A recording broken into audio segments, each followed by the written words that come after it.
আসসালামু আলাইকুম বন্ধুরা, এটি হচ্ছে গৃহ প্রবন্ধের দ্বিতীয় পর্ব। আমরা জানি গৃহ প্রবন্ধটি বেগম রোকেয়া সাখাওয়াত হোসেন লিখেন, যেখানে তিনি নারীর অধিকার, গৃহের নারীর অধিকার এবং অবস্থান নিয়ে একটা আন্দোলন করেছেন বা লেখনিক আন্দোলন করেছেন। এগুলো বিভিন্ন উদাহরণ এবং ঘটনার মধ্যে বর্ণনা করেছেন। এটি হচ্ছে এখন হচ্ছে আরেকটি ঘটনা, যেখানে একজন রানী তিনি আড়ম্বরপূর্ণ এবং অট্টালিকার মধ্যে থেকেও যে গৃহসুখ থেকে বঞ্চিত, সেটি তিনি বলার চেষ্টা করবেন। তাহলে বলা হচ্ছে, আমরা একটি রাজবাড়ি দেখতে গিয়েছিলাম, অর্থাৎ রাজার বাড়ি দেখতে গিয়েছিলাম। বাড়িখানি কবিবর্ণিত অমরাবতীর ন্যায় মনোহর, অর্থাৎ যে আমরা কবিতা বা উপন্যাসের মধ্যে দেখতে পাই, সেরকম উপন্যাসের মতো একটা কি মনোহর বা মনোহরণকারী, স্বর্গের ন্যায় মনোহর। এখানে অমরাবতী শব্দের অর্থ হচ্ছে স্বর্গ, অমরাবতী অর্থ হচ্ছে স্বর্গ, মনোহর অর্থ হচ্ছে মনোহরণকারী, মনোহর অর্থ হচ্ছে মনোহরণকারী বা খুবই অ্যামেজিং। তাহলে বাড়িখানি কিরকম? বাড়িখানি কবিবর্ণিত অমরাবতীর ন্যায় মনোহর। আচ্ছা, বৈঠকখানা বিবিধ মূল্যবান সাজসজ্জায় জলমল করিতেছে। এদিকে এদিকে সেদিকে ৫-৬-৭খানা আসন শূন্য হৃদয়ে রাজাকে আহ্বান করিতেছে। এদিকে ৫-৬-৭খানা রজত আসন শূন্য হৃদয়ে রাজাকে আহ্বান করিতেছে। রজত আসন বলতে রূপসজ্জিত আসন, রজত অর্থ হচ্ছে রূপসজ্জিত, অর্থাৎ রূপা দিয়ে বানানো হয়েছে এরকম আসন বা চেয়ার শূন্য হৃদয়ে রাজাকে আহ্বান করতেছে, অর্থাৎ খালি পড়া আছে, এটা বোঝানো হচ্ছে। আচ্ছা, এটা বুঝতে পেলাম।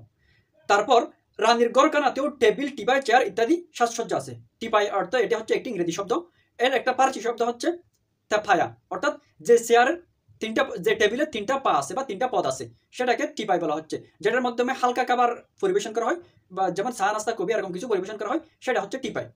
আচ্ছা, কিন্তু তাহার উপর দুলার স্তর পড়িয়াছে, রাজা কোন কালে এসব কক্ষে পদার্পণ করেন বলিয়া বোধ হইল না। অর্থাৎ রাজার অনেক কাল ধরে এ ঘরের অনুপস্থিতি এবং সে কারণে রানীর মন খারাপ হওয়া, সেটি বুঝাচ্ছেন এখানে।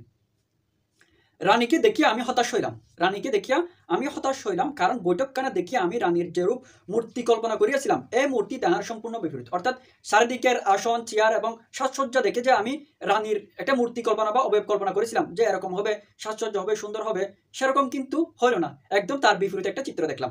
সেটা কি? তিনি পরমা সুন্দরী বালিকা, ঠিক আছে, পরিধানের সামান্য লাল পেড়ে বিলাতি দুটি, পরিধানের সামান্য লাল পেড়ে অর্থাৎ যে শাড়ির পার বা আঁচলটা আছে সেটা হচ্ছে লাল রঙের, এবং বিলাতি ধুতি পড়েছেন। ধুতি অর্থ হচ্ছে একরঙা শাড়ি আমরা জানি, বা একরঙা কাপড় বা বস্ত্রখণ্ড, যেটা বিলাতের। বিলাত অর্থ হচ্ছে অর্থাৎ ইংল্যান্ড, ইউরোপ এরকম দেশের বা বাইরের দেশের ধুতি তিনি পড়েছেন।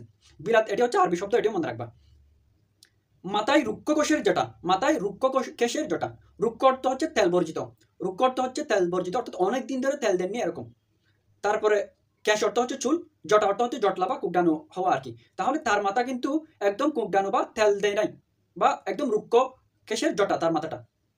অনুমান 15 দিন হইতে তেলের সহিত চুলগুলির সাক্ষাৎ হয় নাই। আচ্ছা, মুখখানি এমনই করুণভাবে পূর্ণ যে রানীকে মূর্তমতি বিষাদ বললে অত্যুক্তি হবে না। অত্যুক্তি অর্থ হচ্ছে বেশি বলা হবে না, বা মানে বেশি বলা হবে না আর কি। তাহলে তার মুখখানি দেখলে এমন লাগে যেন সে নিজে একটা বিষাদ, অর্থাৎ তার ভাবে বিষাদ বা কষ্ট যাতনা তাকে এভাবে গ্রাস করেছে যে তাকে যদি পূর্ণ তার শরীরটাকে বা মূর্তিটাকে যে কি বলি বিষাদ বলি, তাও কিন্তু অত্যুক্তি হবে না বা বেশি বলা হবে না। আচ্ছা, অনকের মধ্যে চক্ষু দর্পণ স্বরূপ, চক্ষু মনের দর্পণ স্বরূপ, অর্থাৎ চোখ অর্থাৎ মনের মধ্যে কি চলতেছে তা কিন্তু চোখ দেখলে বোঝা যায়। সেজন্য বলা হচ্ছে অনেকের মধ্যে চক্ষু মনের দর্পণ স্বরূপ। রানীর নয়ন দুটিকে কি হৃদয় বিদারক ভাব ছিল, তাহা আমি বর্ণনা করতে পারবো না। অর্থাৎ তার মনের মধ্যে যে দুঃখ বেদনা বা স্বামীর এতদিন অনুপস্থিতি, সেটা কিন্তু তার চোখ দিয়ে ফুটে উঠতেছে। আচ্ছা, যদিও সে কিন্তু অট্টালিকা বা সাজসজ্জিত আসন চেয়ারের মধ্যে একটা বাড়ির মধ্যে বসবাস করে, তবুও কিন্তু সে গৃহসুখ থেকে বঞ্চিত। সেটা কিরকম? সেটা হচ্ছে তার স্বামীর অনুপস্থিতি, যেহেতু তার স্বামী একজন রাজা, সে এদিকে দিকে ঘুরে বেড়ায়, ফলে সে তার যে গৃহসুখ সেটা থেকে বঞ্চিত। আচ্ছা, এখন ওই মেয়ে সম্পর্কে আরো বলবেন, আমাদের একটি বর্ষীয়সী সঙ্গিনী বলিলেন। তারা যে দেখতে গেলেন তাদের মধ্যে একজন বর্ষীয়সী বা বৃদ্ধা সঙ্গিনী ছিলেন বা মেয়ে লোক ছিলেন। তিনি বলিলেন, তুমি রাজার রানী, তোমার অ্যাবেশ কেন, অর্থাৎ তোমার অ্যাবেশভূষা কেন? এসো আমি চুল বেঁধে দিই। রানী উত্তর দিলেন, জানি না কি পাপে রানী হয়েছি। দেখো, এটার মধ্যে কিন্তু তার দুঃখ বা কষ্ট ফুটে উঠতেছে। ঠিক কথা, অথচ লোকে এই রানীর পদ কেমন বাঞ্ছনীয় বোধ করে। বাঞ্ছনীয় অর্থ হচ্ছে কাম্য বা যেটা সবাই পেতে চায় এরকম। আচ্ছা, এখন আরেকটা প্রসঙ্গের অবতারণা করবেন। মোহাম্মদীয় আইন অনুসারে আমরা পিতার সম্পত্তির উত্তরাধিকারী হই, অর্থাৎ মেয়েদের কথা বলতেছেন। মোহাম্মদীয় আইন অনুসারে আমরা পিতার সম্পত্তির উত্তরাধিকারী হই, এটা কিন্তু কোরআন শরীফের কি একটা বিধি। এখানে মোহাম্মদী আইন শব্দ ব্যবহার করেছেন। আসলে মোহাম্মদী আইন বলতে তেমন স্পেসিফিক কিছু নাই, সেটা হচ্ছে ইসলামী আইন। সেটি এক তো তিনি মোহাম্মদ বলছেন, অর্থাৎ শব্দটা হবে মুহাম্মদ, আর তিনি বলছেন মোহাম্মদী আইন। একটু সে যেহেতু একটু বস্তবাচা, বুঝতে পারছো? আমাদের বাড়িও হয় কিন্তু তাহা হইলে কি হয়, বাড়ির প্রকৃত কর্তা স্বামী, পুত্র, জামাতা, দেবর ইত্যাদি হন। অর্থাৎ তারা বাড়ি এবং সম্পত্তির উত্তরাধিকারী হলে কিন্তু তাদের এই সম্পত্তির আসল মালিক বা কর্তৃত্ব থাকে স্বামী, দেবর, জামাতা বা পুত্রদের হাতে। তাহাদের অভাবে বড় আমলা বা নায়েবটি বাড়ির মালিক। অর্থাৎ যদি তারা না থাকেন, অর্থাৎ স্বামী ইত্যাদি যদি না থাকেন, তাহলে বাড়ির যে নায়েব বা প্রতিনিধি থাকে তার কর্তৃত্বে কিন্তু এরা থাকে। এখানে নায়েব একটা শব্দ আছে, নায়েব অর্থ হচ্ছে প্রতিনিধি। সেখানকার অর্থাৎ ব্রিটিশ আমলে যে জমিদারি প্রথা ছিল, ওই জমিদারি প্রথার মধ্যে জমিদারের যে প্রতিনিধিত্ব বা স্থলাভিষিক্ত ছিল, যে বাড়ির সবকিছু দেখাশোনা করতো, যাকে শাসা বলা হয় আমাদের এখানে পরিবেশে, সেটাকে কিন্তু নায়েব বলা হচ্ছে। গৃহকর্ত্রীটি ওই নায়েবের ক্রীড়া পুতুল মাত্র, খেলার পুতুল মাত্র। নায়েব কর্তৃকে যাহা বুঝায়, অবুধ ও নিরক্ষর কর্তৃ তাহাই বুঝেন। অর্থাৎ নারীর একটা অসহায় বা তাদের যে কর্তৃত্বহীনতা এটি বোঝাচ্ছে। যদিও তাদের সম্পত্তি সবকিছু বুক করে বা পায়, উত্তরাধিকার সূত্রে পায়, তবু কিন্তু তাদের যে একটা এদের উপর কর্তৃত্বহীনতা এটি বোঝাচ্ছে। এরূপ আরো কত উদাহরণ দেওয়া যাইতে পারে, সেরকম কিন্তু আরো অনেক উদাহরণ। এখন একটি উদাহরণের কি করবেন, অবতারণা করবেন। খদিজা প্রভূত সম্পত্তির উত্তরাধিকারিণী, অনেক সম্পত্তির উত্তরাধিকারিণী।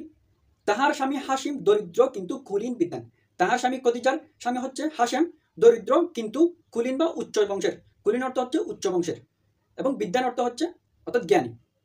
হাসেম চল কৌশলে সমস্ত জমি জমা আত্মসাৎ করিয়া লইলেন, খদিজার হাতে এক পয়সা নাই। আচ্ছা, খদিজার পৈতৃক বাড়িতে বসিয়াই হাসিম তার 2-3টা বিবাহ করিয়া তাহাকে সতিনী জ্বালায় দগ্ধ করিতে লাগলেন। অর্থাৎ একটু খদিজার পৈতৃক বাড়িতে থাকে, অর্থাৎ গৃহ গরজামা হিসেবে থাকে, কিন্তু অপরন্তু তার উপর কিন্তু আরো অনেক কি এনেছেন, সতীন এনেছেন, 2-3টা সতীন এনেছেন, সেটা বুঝাচ্ছেন। এরূপ না করিলে আর ক্ষমতাশালী পুরুষের বাহাদুর কি, এরূপ না করিলে আর ক্ষমতাশালী পুরুষের বাহাদুর কি, এর মাধ্যমে একটি ব্যঙ্গ করার চেষ্টা করতেন, যাকে এক কথায় আমরা বাস দেওয়া বলি। অর্থাৎ এক তো মেয়ের বাড়িতে থাকতেছেন বা খদিজার বাড়িতে থাকতেছেন, তার উপর সতীন আনছেন, মানে এক ধরনের ব্যঙ্গ করার চেষ্টা করতেন সেটা। ইহাতে যদি খদিজা সামান্য বিরক্তি প্রকাশ করেন, তবে প্রবীণা মহিলা এবং তাহার হৃদয়ে স্বামী ভক্তির অভাব দেখিয়া নিন্দা করেন। অর্থাৎ আশেপাশের মেয়ে মানুষদেরও যে কি একটা অত্যুক্তি বা যাতনা এটা ফুটে তুলেছেন। সরি, এতক্ষণ তো লেখক অনেকগুলো উদাহরণ অবতারণা করেছেন। এখন লেখার কনক্লুশনের দিকে যাবেন। তিনি বলতেছেন, আমার এই প্রবন্ধ পাঠ করিয়া ভ্রাতাভগ্নিগণ হয়তো মনে করিবেন যে আমি কেবল ভাতৃবৃন্দকে নরাকারে পিশাচরূপে অঙ্কিত করিবার জন্য কলম ধরিয়াছি। নরাকারে পিশাচরূপে অর্থ হচ্ছে নর আকার, অর্থাৎ মানুষ রূপে পিশাচ বা একদম নিষ্ঠুর হিসেবে আমি যে কি করেছি কলম ধরিয়াছি তাদেরকে প্রকাশ করার জন্য, এটি নয়। তিনি বলতেছেন, আমার এই প্রবন্ধ করিয়া ভ্রাতাভাতৃগণ হয়তো মনে করিবেন যে আমি কেবল ভাতৃবৃন্দকে নরাকারে পিশাচরূপে অঙ্কিত করিবার জন্য কলম ধরিয়াছি, তাহা নয়। আমি তো কোথাও ভ্রাতাদের প্রতি কটু শব্দ ব্যবহার করি নাই, তা কাহাকেও পাপিষ্ট, পিশাচ, নিষ্ঠুর বলিয়াছি কি? কেবল রমণীর হৃদয়ের ক্ষত দেখিয়াছি, রমণীর হৃদয়ের ক্ষত দেখিয়াছি। এই যে কথাই বলে, বলিতে আপন দুঃখ পরনিন্দা হয়, বলিতে আপন দুঃখ পরনিন্দা হয়, এক্ষেত্রে তাহাই হইয়াছে। ভগ্নির দুঃখ বর্ণনা করিতে ভাতৃনিন্দা হয়ে পড়েছে। অর্থাৎ আমি এখানে পুরুষদেরকে পাপিষ্ট বা পিশাচ এরকম কিছু বলিনি, আমি খারাপ কিছু বলিনি, বরঞ্চ নারীর যে হৃদয়ের ক্ষত এগুলো আমি বর্ণনা করতে গিয়ে পুরুষদের কি পরনিন্দা হয়ে গেছে, এটি বলেছেন। আচ্ছা, সুখের বিষয় আমাদের অনেক ভ্রাতা অর্থ হচ্ছে ভাই, আমাদের অনেক ভ্রাতা এরূপ আছেন যাহারা স্ত্রীর উদ্যোগকে যথেষ্ট শান্তিতে গৃহসুখে রাখেন, কিন্তু দুঃখের সহিত আমরা ইহাও বলিতে বাধ্য যে অনেক ভ্রাতা আপন আপন বাড়িতে অন্যায় স্বামিত্বের পরিচয় দিয়ে থাকেন। অন্যায় স্বামিত্ব অর্থ হচ্ছে মানে যে তিনি যে স্বামী বা মালিক, এটার অন্যায় প্রতিফলন দেখায় বা খারাপ প্রতিফলন দেখায়। যখন আমাদের চালের উপর কর থাকে না, এখন হচ্ছে আরো কয়েকটা বর্ণনা দিবেন স্পেসিফিকভাবে, কারণ আমাদের নয়, অর্থাৎ গরিবগড় বা ধনীগড় বলো, সবগুলোর মধ্যে যে নারীরা বঞ্চিত, গৃহশক্তি থেকে বঞ্চিত, সেটি তুলে ধরবেন। যখন আমাদের চালের উপর খড় থাকে না, আমাদের চালের উপর অর্থাৎ গড়ের চালের উপর খড় থাকে না, দরিদ্রের জীর্ণতম কুটিরের শেষ চালখানা জঞ্জা নিলে উড়িয়ে যায়। জীর্ণতম হচ্ছে পুরানো কুটিরের গড়ের শেষ চালখানা জঞ্জা নিলে উড়িয়ে যায়। জঞ্জা নীল অর্থ হচ্ছে জড়ের বাতাস। জঞ্জা আমরা যে শব্দ বলি যে জড় জঞ্জা, অনিল অর্থ বাতাস, অর্থাৎ জড়ের বাতাসে বা ঘূর্ণিঝড়ের বাতাসে যখন কি উড়ে যায়, গড়ের চালখানা উড়ে যায়। টুপটাপ বৃষ্টি দ্বারাই আমাদের সমস্ত রাত্রিতে বিজিতে থাকি, আমরা সমস্ত রাত্রিতে বিজিতে থাকি। চপলা চমকে নয়নে ধাঁধা লাগে, চপলা চমকে নয়নে ধাঁধা লাগে। চপলা অর্থ হচ্ছে বিদ্যুৎ, অর্থাৎ যে বিজলি থাকে, বর্ষার দিনে যে বিজলি হয়, যে চপলা চমকে নয়নে ধাঁধা লাগে। বজ্রনাদে মেদিনী কাঁপে, মেদিনী অর্থ হচ্ছে পৃথিবী, বজ্রনাদ, নাদ অর্থ হচ্ছে শব্দ বা আওয়াজ, বজ্র অর্থ হচ্ছে বজ্র বা আমরা যাকে ঠেড়া বলি বা ঠাড়াল বলি। তাহলে বজ্রনাদে, বজ্রের আওয়াজে শব্দে মেদিনী কাঁপে, পৃথিবী কাঁপে।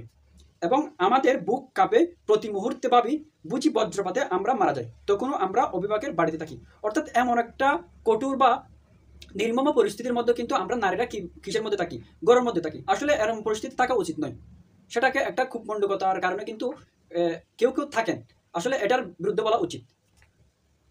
আচ্ছা, এখন এটা হচ্ছে একটা গরিবের বা কুটির ঘরের কি দিয়েছেন, নারীর অধিকার থেকে বঞ্চিত হওয়ার বর্ণনা দিয়েছেন। এখন হচ্ছে একটা বড় লোকের বাড়িতেও যে অধিকার থেকে বঞ্চিত নারীরা, সেটা বর্ণনা করবেন। যখন আমরা রাজকন্যা রাজবধূ রূপে প্রাসাদে থাকি, অট্টালিকা বা দালান কোঠায় থাকি, তখনও প্রভু গৃহে থাকি, অর্থাৎ মালিকের ঘরে থাকি।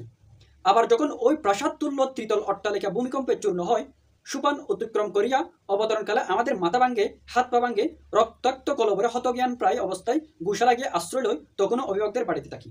এখানে সোপান অতিক্রম করিয়া অর্থ হচ্ছে সিঁড়ি অতিক্রম করি, অর্থাৎ ভূমিকম্পের সময় ঘূর্ণিঝড় সিঁড়ি অতিক্রম করিয়া যখন আমরা নিচে যেতে থাকি, তখন কিন্তু আমরা মাথা ভাঙ্গে বা হাত পা ভাঙ্গে, তখনও কিন্তু আমরা গোশালায় বা গরুর আশ্রয় বা যেখানে গরুরা থাকে ওখানে গিয়া কি থাকে আশ্রয় করি, ওটাই কিন্তু অভিভাবকদের বাড়ি। অর্থাৎ এটা কিন্তু একটা নির্মম ঘটনার কি করতেছেন, অর্থাৎ ঘূর্ণিঝড় হচ্ছে বা ভূমিকম্প হচ্ছে, তখনও কিন্তু আমরা এই ঘরের মধ্যে থাকি। অর্থাৎ আমরা যদি বের হই তখন লোকে কি বলবে সেটা একটা ধারণা নিয়ে আমরা ঘরের মধ্যে থেকে যাই, সেটা বলতেছেন। ফলে কিন্তু আমরা আমাদের দেহ রক্তাক্ত হয়ে যায়, তারপরে শেষ অবস্থায় বাড়ি থেকে সুপান দিয়ে নাম থেকে আমাদের মাথা ভেঙে যায়, এরকম কঠিন পরিস্থিতির শিকার হতে হয়।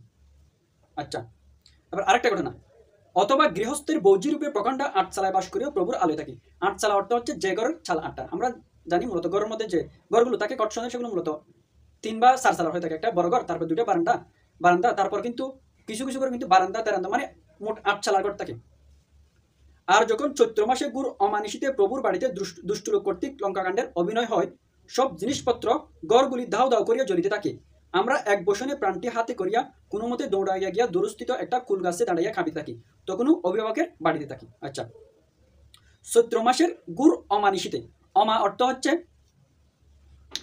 ওই যে অমাবস্যা, অমানিশি অর্থ হচ্ছে গুড় রাত্রি বা অমাবস্যা, নিশিত অর্থ হচ্ছে রাত্রি, অর্থাৎ অমাবস্যার রাত্রি বা অমাবস্যার রাতে, অর্থাৎ গুড় অন্ধকার রাত্রে দুষ্টু লোক কর্তৃক লঙ্কাকাণ্ডের অভিনয় হয়। লঙ্কাকাণ্ডের অভিনয় বলতে এখানে দুষ্টু লোক কর্তৃক আক্রমণ বা বাজে আক্রমণকে বোঝানো হয়েছে। এক বসন অর্থ হচ্ছে এক কাপড়ে, এক বসন অর্থ হচ্ছে এক কাপড়ে, এবং কুল গাছ অর্থ হচ্ছে কি বড়ি গাছ। অর্থাৎ এরকম খারাপ পরিস্থিতির মধ্যে কিন্তু আমরা ঘরের মধ্যে থাকি, এটা কিন্তু গৃহসুখ বলা যায় না। এখন তার কি হতে পারে, মানে সমাধান কি হতে পারে তা বর্ণনা করবেন। ইংরেজিতে হুম বলে যাহা বুঝায়, গৃহ শব্দ দ্বারা আমি তাহাই বুঝাতে চাই। ইংরেজিতে হোম শব্দ দ্বারা গৃহর যে অর্থ বোঝায়, তাহা কিন্তু এই গৃহ দ্বারা তিনি অর্থ বোঝাতে চান। শারীরিক আরাম ও মানসিক শান্তিতে যাহা তাহাই গৃহ, অর্থাৎ যেখানে নারী হয়ে সত্যিও যে আমি শারীরিক আরাম এবং শান্তিতে এবং মানসিক শান্তিতে বসবাস করতে পারবো, সেটাকে কিন্তু আমি গৃহ বা হোম বলবো। আচ্ছা, বিধবা হইলে স্বামী গৃহ একরূপ বাসের অযোগ্য হয়, হতভাগিনী তখন পিতা বা তার শরণাপন্ন হন। একটা হিন্দি প্রবাদ আছে, অর্থাৎ স্বামীর কর্তৃত্ব থাকলেও যেমন তারা কি থাকে গৃহ সুখ থেকে বঞ্চিত থাকে, ঠিক সেরকম বিধবা হলেও কিন্তু তারা গড়ের সুখ থেকে বঞ্চিত থাকে। একটা হিন্দু প্রবাদ বলবেন সেটা আর কি। গড় কি জলি বন মে গেই, বন মে লাগি আঁক, বন বেচারা ক্যা করে কর্ম মে লাগি আঁক। অর্থাৎ গরমে জলি, অর্থাৎ গড়ের মধ্যে আগুন লাগছে, বন মে গি সেজন্য বনের মধ্যে গেলাম বা জঙ্গলে গেলাম, বন মে লাগি আঁক, বনে গিয়ে দেখি বনের মধ্যেও কি লাগলো, আগুন লাগলো। আগ অর্থ হচ্ছে আগুন লাগলো। বন বেচারা ক্যা করে, অর্থাৎ বন বেচারা কি করবে, কর্মমে লাগে আগ, অর্থাৎ আমাদের কপাল বা আমার কর্মই যে কি দুর্ভাগ্য। কর্ম অর্থ হচ্ছে ভাগ্য বা যে তাকদীর বলে, ওটার আশেপাশে একটা অর্থ হচ্ছে কর্ম। আচ্ছা, অর্থাৎ আমি স্বামীর ঘরে ছিলাম, স্বামীর ঘরে থাকতে কিন্তু আমি কি ছিলাম, ওই যে অত্যাচারের শিকার হয়েছিলাম, সেজন্য কিন্তু আমি ডিভোর্স নিয়ে পরিবারের মধ্যে আসি বা বাই ফিটার আন্ডার আসি, তখনও কিন্তু আমার একই কষ্ট সহ্য করতে হচ্ছে। সেজন্য বলতেছে আসল দোষ হচ্ছে আমি যে নারী হিসেবে জন্ম নিচ্ছি, সেটা কিন্তু আমার আসল দোষ, আমার জায়গা বা কারো কর্তৃত্ব দোষ নয়, আমি যে নারী হিসেবে জন্ম নিচ্ছি সেটা হচ্ছে আমার আসল দোষ, সেটা বলতে চাচ্ছে। এর অর্থ করতেছেন, গৃহ দগ্ধ হইয়া বনে গেলাম, বনে লাগিলে আগুন, বন বেচারা কি করিবে আমার কপালে লাগিয়েছে আগুন। তাই বলি গৃহ বলিতে আমাদের একটি পর্ণকুটির নাই। আমাদের বলতে এখানে নারী ফুরা নারী জাতিকে বোঝাচ্ছেন। গৃহ বলিতে আমাদের একটি পর্ণকুটির বা পাতার ঘর নাই বা ছোট ঘর নাই। প্রাণী জগতে কোনো জন্তুই আমাদের মতো নিরাশ্রয় নহে, সকলের গৃহ আছে, সকল নাই কেবল আমাদের। অর্থাৎ সকল প্রাণীদের কি থাকলেও গৃহ থাকলে কিন্তু আমরা নারী হিসেবে আমাদের ঘর নাই। অর্থাৎ যে ঘরে গিয়ে আমরা শান্ত হিসেবে বা আরামায়েশে থাকতে পারবো বা মানসিক শান্তি থাকতে পারবো, সেরকম কিন্তু আমাদের একটা ঘর নাই লেখকের মতে। আচ্ছা, তোমরা আমরা তো এই গৃহ কি পড়ছিলাম, পরবন্ধর পড়লাম, এটা কিন্তু একটা সংক্ষেপিত, অর্থাৎ এখানে আরো অনেকগুলো ঘটনা বা উদাহরণের বর্ণনা আছে যেগুলো কাটছাট করে সামান্য কিছু এনেছেন। এর মাধ্যমে তিনি বোঝাতে চেয়েছেন নারীরা যে গৃহের মধ্যে থেকেও ঘরের আসল সুখ বা আরামায়েশ থেকে বঞ্চিত, এটি বোঝাতে চেয়েছেন। এটা যদিও তার যা 19 শতকের কি ছিল, একটা তার গৃহের বর্ণনা ছিল, যদিও বর্তমান অনেক কিছু পরিবর্তন হয়েছে, সেটা অবশ্যই আমরা দেখতে পাচ্ছি।